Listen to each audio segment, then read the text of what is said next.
After election comes real governance. It's not about the money, it's about the experience and also getting to know your people and then gaining ground as well. But it's very important to know who would represent you at different levels. I went to Lagos State Model College, Kanko in Badagry. So that's where I finished my secondary school. What do they represent? What are their principles and their policies? Started going to ward meetings. I tried once and I won the ticket.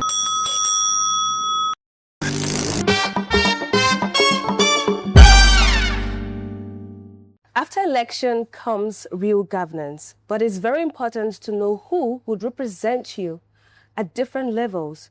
What do they represent? What are their principles and their policies?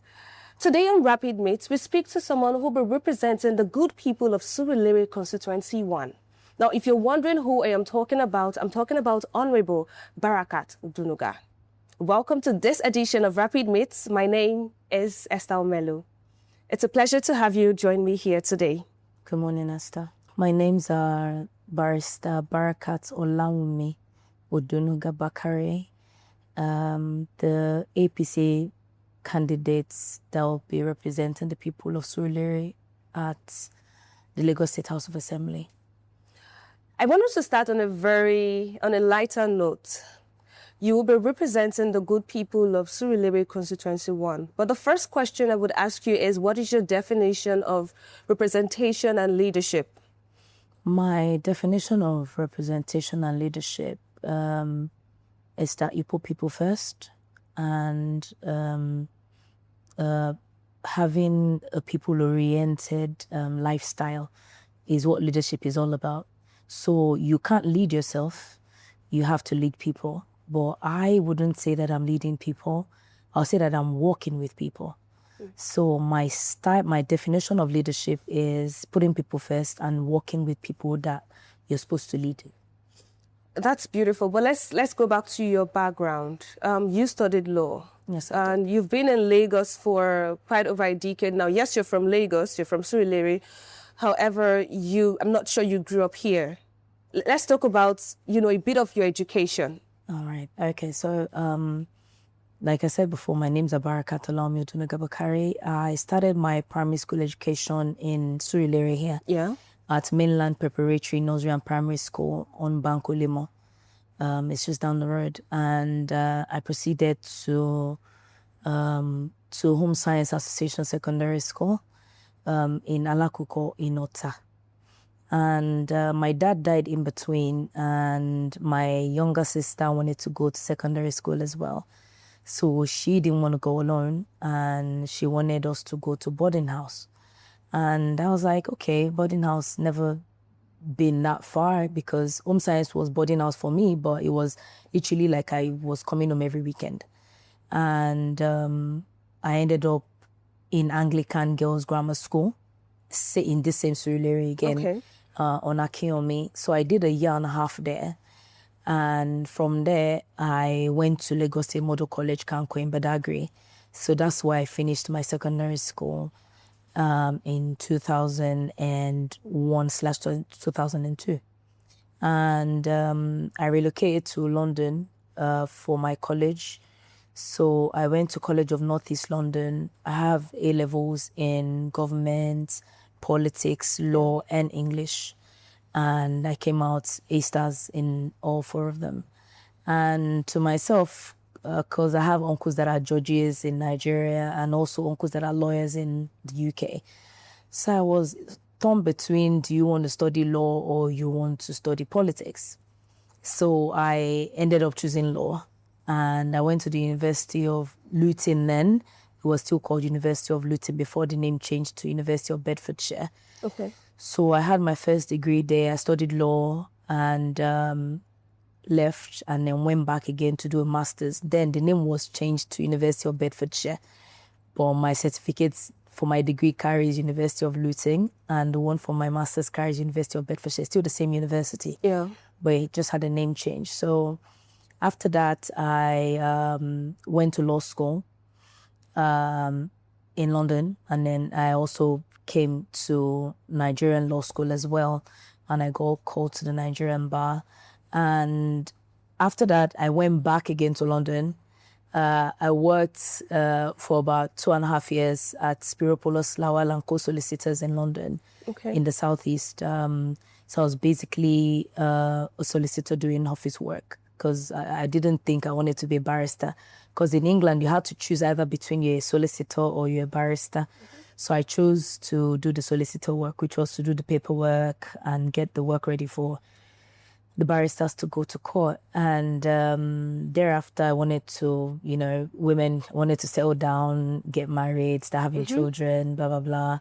So I met my then husband, and I was torn between moving to America because it was American, moving to America or staying back in London.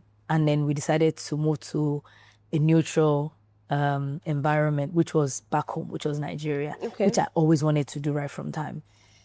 So we relocated back to Nigeria and got married, went back to England to have my children because I have two. Went back to have my children and then moved back after that as well. So I was in between Nigeria and the UK. Yeah. So I moved back again with my children and worked at Dele Farotimi & Co in Lekki for a bit. And then my ward constituents went to meet my grandmother because she was a philanthropist before she died. So they went to meet her to tell her that they needed her to give them someone from the family that would represent them. And she was like, oh, she doesn't think any one of our children will want to be politicians. That the only person she knows that is a bit vocal and would want to dive into politics a little bit was me. You. And then she called me and told me, I was like, no, politics, I don't think it's for me. I don't think I want to do that at that time. Why? Because, the way I viewed politics then was, I don't even want to describe it. But then my grandma explained to me and said, if you don't participate, your view of how politicians are viewed will not change and you won't be able to contribute your own quota to what was on ground. So she took me to Alaja Bajabi Amila, the chief of staff's mother. So they were literally like sisters. And she said, you know Barakat, blah, blah, blah. She's moved back from England and she wants to do politics. You were the first chairman of Surulere woman. Until now, she's still the only woman that has become a chairman in Surulere till now. So she said, okay, what do you want to do? I said, I want to go to the House of Assembly. I said, House of Assembly. You can't start from House of Assembly. That your young age is on your side, you're still in your early 30s. I think you should start from the grassroots. I think you should contest for a councillor. I said, councillor, how much is the salary? She said, I want 100 and something. I said, 100 and something, and I was earning thousands of pounds in London. How would I manage that? She said, no, it's not about the money, it's about the experience and also getting to know your people and then gaining ground as well. So I said, okay, no problem. Started going to ward meetings. I tried once and I won the ticket just like that. So she's been my mentor. Honorable Femi has been a fantastic, fantastic leader and a mentor to me. He's been guiding me since I became a councillor and telling me what to do. So he's one that's nurtured me up to where I am right now, meaning the chief of staff. So he's one that's nurtured me up to where I am now. So did councillorship once, contested again twice. So I was the council leader, 2 terms, deputy leader first, and then I eventually became the council leader, and then emerged again as a second time to become the councillor, became the council leader again the second time. In between, I said, okay, I've had enough of being a councillor. I need to elevate, which was in 2022. And I came out for the House of Assembly then, and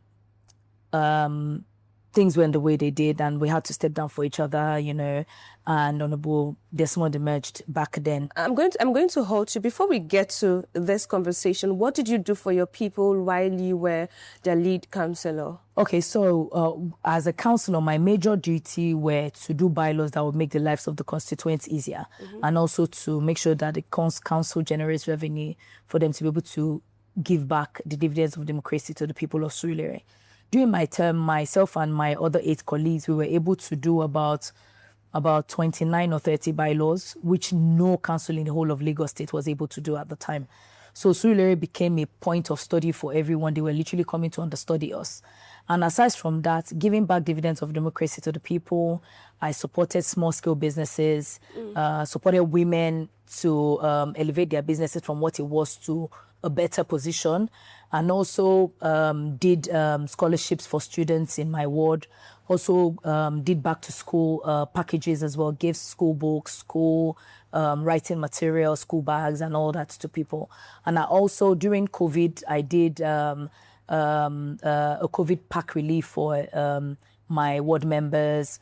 And also I do, like, every year, I give like a certain amount of money to support like families as well too, which I did in my 6 years of being a councillor. So in as much as I was doing my job as a councillor, I was also supporting families in my ward as a representative representing them at the council. And then so after all that, I decided to go to the house. And then so I didn't win, and we ended up working for Honorable Desmond, and then here we are. Why did you not win at that time? Why did you had the intentions, but what stopped you? So the party is supreme. Whatever the party says goes. So the party chose, the leaders of the party chose Honorable Desmond, and we all had to support and work for him. And after we did that, after we all agreed to support and work for him, I became the secretary of the campaign council that led to his winning at the general election. So not just himself, the chief of staff then was going back to the House of Representatives, the president now, and also my boss, Governor Babajide Olusola Sanwo-Olu. So we all worked for the campaign council for all of them to emerge at the general elections.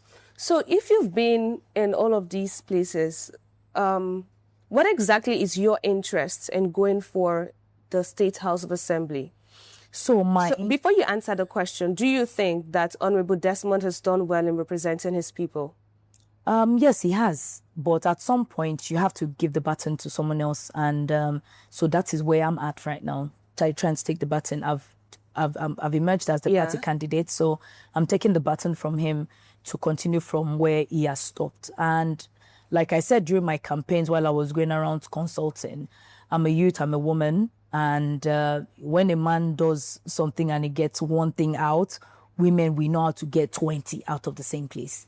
So I've been in the legislative arms at the local government. I've been in the executive arm at the state level because I resigned as the SA to the governor on housing. So I'm going to talk about that as well. So I know all the ministries to go to lobby to get things out for the people of my constituents, and also make sure that I support and sponsor bills that would ease the lives of the people of Lagos State. So you were a councillor, and then you moved down to being SA to the current governor, that is Governor Babajide Sanwo-Olu. Yes. SA on housing. Yes. What were you able to do during that period? I know you had to step down because of you were contesting for this election. Yes. But within that period, what would you say was your major achievement as the SA to the governor on housing? And I'm asking you this question because I do know that housing is a major issue in Lagos. Renting, it's a major issue. What did you do? So that's a very fantastic question. During my time as SA to His Excellency Dr. Babajide Sanwo-Olu, I was able to make sure that the real estate sector was sensitized. And also my duty then was to register as much people that were in the real estate sector. You're an agent, you're a developer, you're a realtor, you're a lawyer in the real estate sector as well. So you have to register and get licensed for you to be able to practice real estate in Lagos State. And also my major duty then were supposed to be to protect the properties and also the interest of both landlords and tenants, which I did fantastically. And I would say I did fantastically because during my time as SA, we were able to get back or retrieve almost ₦1 billion from agents and landlords that defrauded potential tenants and homeowners. So that's a big one for me. And how were you able to do that? So we get petitions from potential homeowners or tenants that were that transacted with landlords or agents, gave them money to buy properties, and they didn't end up getting those properties. So they were duped, that's just the keyword. Yeah. And they write a petition to us, we invite both parties, and then we intervene. And then when we intervene, we try to mediate between both parties of this is how much you've collected, you're supposed to deliver at this time, you didn't. It's either you deliver the property or you return the money back. Yeah. And the ones that proved adamant, we refer them to the Ministry of Justice, who then charges them to court. Okay, so it's a fantastic idea and it's beautiful what you've done. I don't know if you agree with me that we really have a problem of continuity. So as the essay to the current governor, of Lagos State, what were you able to do? Now, it's a beautiful idea, but you are no longer occupying that position. What were you able to do to ensure that the next person that would come in wouldn't start from ground zero? The person would be able to pick up from where you've stopped. Okay, so what we've been able to do, which I'm very happy that you've asked me, and I'm going to that same House of Assembly. So while as SA, we were able to adjust and amend the present tenancy laws that fixed punishments and also penalties for people that were in contravention of the law. So, i.e., before, if you can collect 10% agency fee, but now the law that we are trying to amend, which is at the House of Assembly and might be passed at any point in time now, states that you cannot collect anything more than 5%. But implementation might be an issue. So we have a system in place at the Ministry of Housing, under the agency that I was overseeing, Lagos State Real Estate Regulatory Authority, LASRERA. We have a monitoring and compliance and also enforcement department that goes around to make sure that those laws are implemented. Yes. So if the law is passed and accented to by the governor and also the House of Assembly, that means there will be stricter regulations. You can't go against what the law says. And if you do, there's penalties attached to it. You either pay fines or you get sentenced to prison. Now let's talk about, the big one. Yeah. You won the ticket for the State House of Assembly under the political party All Progressive Congress. Speak to me about your journey. And I ask this question because you are a woman. And in Lagos, I know that the current governor has tried as much as possible to ensure that he has, equal representation, both the male and the female. But speak to me about your journey during your campaign season. So I'll start from the governor. The present governor that we have, and also the incoming governor as well, too, by God's grace, Dr. Kadri Obafemi Hamzat. Both of them are both gender-sensitive men. We call them he for she. Yeah. Because in the cabinet, we were about 10 before I resigned. And also, in no history in Lagos State has there been so many women that have become permanent secretaries, and also judges as well, too. It was during the time of both Governor Babajide Sanwo-Olu and Dr. Obafemi Hamzat that we've had so many women become judges, so many women become permanent secretaries. There's no way in the whole of Nigeria that has that amount of women in power. And also, the president that we have is been magnanimous enough and been kind enough and loving enough for him to say it and make sure that women are carried along, and also we are included in all level of government. It's because of his magnanimity and his speech at the APC convention that more women are coming out now to participate in politics and also want to represent in all levels.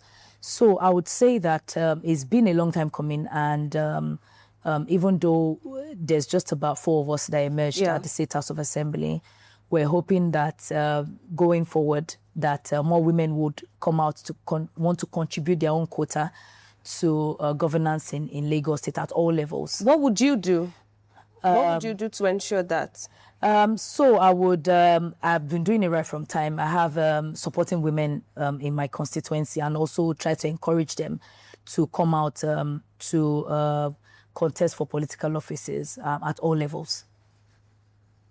So let's talk about the one that would be happening soon. Now, you have gotten the ticket to contest for, this position, Surulere Constituency I. And I asked you earlier if you think Honorable Desmond has done well, and you said yes. However, I'm not sure he really wanted to leave that position. So if you feel that he has done well, why did you not let him continue? That's one. Secondly, what is the thing you would do differently from what he has done in terms of representation for the people of Surulere Constituency I? So, like I said, I'm a youth and I'm a woman, and I've been in government for about 7 years now. No, it's like about 10 years now. It's way over 7. Yes, about 10 years now. And I know what the people want. What do they want? They want a fair representation. They want gender equality, gender inclusion, and at all levels. And the last time we had a woman represent us at the State House of Assembly was in 1999. And she became the deputy speaker then. She's of blessed memory now, Right Honorable Adetoma Adediro. She passed away a few years ago. She's the only woman that we've had. And no woman, literally, most times women don't come out to contest for positions. And because I've been tested at the local government and people have seen what I've been able to do, so people were the ones that pushed me and said, you need to come out this time again to contest. Since you did at the last elections and you didn't win, but now you might as well contest again because you're doing fantastically well at the State Executive Council. And we need you to bring that wealth of knowledge that you have from both the legislative arm and the executive, and then bring it together. And then so you're telling me if I speak to, residents and citizens of Surulere, they would say the same thing you're saying to me? Yes, please. You're very free to do that. So what would you do for them in the next 4 years if you are elected to represent the good people of Constituency I? I would make sure that they're represented properly at the State House of Assembly. How? By making sure that I bring back and give them dividends of democracy. And also make sure that I support bills and laws that would majorly target youth and women. So when you say you would make sure you support bills and maybe propose bills, what are these bills that would support or target youth and women? So if you have been at you're a grassroots politician, basically, what are some of the issues you think right now that people of Surulere would want to be resolved? So like I said, youth, I'll keep insisting that because most youths feel neglected and they feel like they don't have a voice really at the state's representation. I made it possible for them to feel like they had a sense of belonging. Because before I became Messi, I was in my 30s. I just made 40 about a couple of months ago. And I see them on a regular basis. I sit with them. I talk to them. So I know what they're thinking. I know their thoughts and I know what they want. So I have been able to so after we resume, I would continue to do consultations with them from time to time, so that I can get an idea of what they truly want, because I don't know it all. And I can't say because I feel a certain type of way, that's the same way they would want things to be done. So I would continue to do consultations with them to ask them what exactly they want for me to do for them. Yes. And what else would you do you have 4 years, so aside the aspect of ensuring that you get in touch with the youth so that they feel the dividends of democracy, what else would you do for the people of Surulere? Major duty of a state assembly member is to legislate. So I've said that a few times. I would make sure that I sponsor and sponsor bills that would affect the lives of not just Surulereans but Lagos State's people at large positively. So this election, especially under the All Progressive Congress, like you rightly said, we have about 4 women that emerged. Yes. Do you think that is a fair representation? Well, it's not enough. We can do better if women came out or if women wanted to participate in the elections. If more women had come out and they had passed screening and the people of their constituents supported them, then I'm sure we would have been more than 4, because the platform has been provided for us already. The president had spoken, the party has spoken as well too. And we're lucky, you can see from the deputy governor that was just chosen, she was a woman. And so it shows that the party has heard our cry that we want more women representation. So we need more women in Lagos State to please come out, participate in politics and governance as well too. If you don't come out, you cannot be chosen. You can't come to your house. We can't come to your house to pick you from your house. You need to come out, support people in your community, and also propose what you would do to make the lives of your community people better. So during your campaign and down to the primaries that was held a couple of weeks ago, it was a lot of conversation that was ongoing, and that is between yourself and Desmond. That is your camp and that of Desmond Elliott. When you talk about your camp and his camp, where are you all right now? The party is always supreme. So elections have come and gone, and everybody's back now as one family. So reconciliations are being done at the moment, and everybody has to come back together to work for the person that has emerged as the candidate of the party, which happened at the last elections as well too. When he emerged, reconciliations were done, and we worked. Like I said, I was secretary of the campaign council then, and I worked assiduously and effectively for his emergence and also other candidates as well too. So I'm expecting the same thing from his own camp as well. Have you reached out to him, or has he reached out to you to congratulate you? He hasn't reached out to me, but the reconciliations is in progress. Just as we wrap up this conversation, what would you want to say to the people of Surulere Constituency I? And how do they hold you accountable in the next 4 years if you get elected? So they've always held me accountable. I've been representing them for about 10 years now. So I'm very accessible, and they know where to reach me. They know everything about me. Yes, I would want to say thank you very much to the people of Surulere Constituency I for giving me this opportunity again to be the flag bearer of the party, because I had over 11,000 votes at the primaries. It was huge, and I'm thankful for that. And if the people of Surulere didn't support me, or they didn't want me, or they didn't support my aspiration, I would not be getting 11,000 plus votes. And so I want to promise them that all the promises I made during campaigns, to be there for you, to represent you properly, to be accessible, and also to give back to the people of Surulere, is what I'm still promising, and I'm standing by it. So thank you very much. You're welcome. So I know it would be too forward, but do you see yourself ever going for perhaps governorship, deputy governorship position? I know it's too forward. That's a lot to ask. So I'm where I am right now, yeah. And I'm thankful for what God has done for me, and thankful to the people of Surulere as well too. Faith, I don't know where faith is taking me. So I wanted to start as the State House of Assembly. I ended up being a councillor. And the State House of Assembly I wanted is where I'm going to right now after 10 years.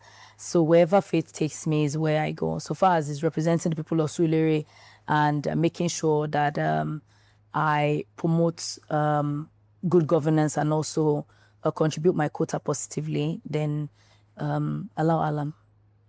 Honorable Barakat, it's been amazing talking to you. Thank you very much. Thank you very much for having me, Esther. Thank you.